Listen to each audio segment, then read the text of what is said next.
अहंकार का फल। एक समय की बात है। एक गांव में एक मूर्तिकार रहता था। मूर्तिकला के प्रति अत्यधिक प्रेम के कारण उसने अपना संपूर्ण जीवन मूर्तिकला को समर्पित कर दिया। परिणामतः वह इतना पारंगत हो गया कि उसकी बनाई हर मूर्ति जीवंत प्रतीत होती थी। उसकी बनाई मूर्तियों को देखने वाला उसकी कला की भूरी भूरी प्रशंसा करता था। उसके गांव में ही नहीं बल्कि उसकी कला के चर्चे दूर दूर के नगर और गांव में होने लगे थे। ऐसी स्थिति में जैसा सामान्यतः होता है वैसे ही मूर्तिकार के साथ भी हुआ। उसके भीतर अहंकार की भावना जागृत हो गई। वह स्वयं को सर्वश्रेष्ठ मूर्तिकार मानने लगा।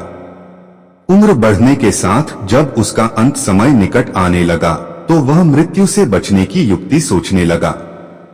वह किसी भी तरह स्वयं को यमदूत की दृष्टि से बचाना चाहता था ताकि वह उसके प्राण न हर सके।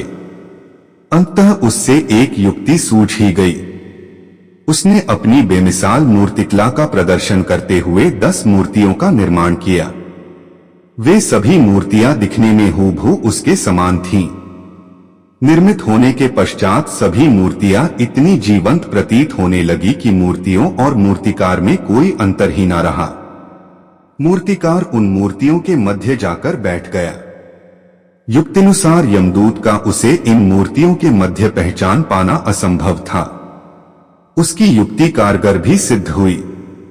जब यमदूत उसके प्राण हरने आया तो 11 एक सरीकी मूर्तियों को देख चकित रह गया। वह उन मूर्तियों में अंतर कर पाने में असमर्थ था, किंतु उसे ज्ञात था कि इन्हीं मूर्तियों के मध्य मूर्तिकार छुपा बैठा है। मूर्तिकार के प्राण हरने के लिए उसकी पहचान आवश्यक थी। उसके प्राण न हर पाने का अर्थ था प्रकृति के नियम के विरुद्ध जाना। प्रकृति के नियम के अनुसार मूर्तिकार का अंत समय आ चुका था।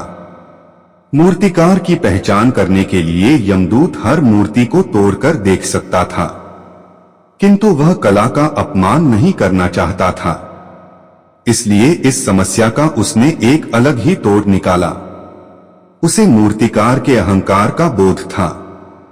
अतः उसके अहंकार पर चोट करते हुए वह बोला, वास्तव में सब मूर्तियां कलात्मकता और सौंदर्य का अद्भुत संगम है। किंतु मूर्तिकार एक त्रुटि कर बैठा। यदि वो मेरे सम्मुख होता तो मैं उसे उस त्रुटि से अवगत करा पाता। अपनी मूर्ति में त्रुटि की बात सुन अहंकारी मूर्तिकार का अहंकार जाग गया।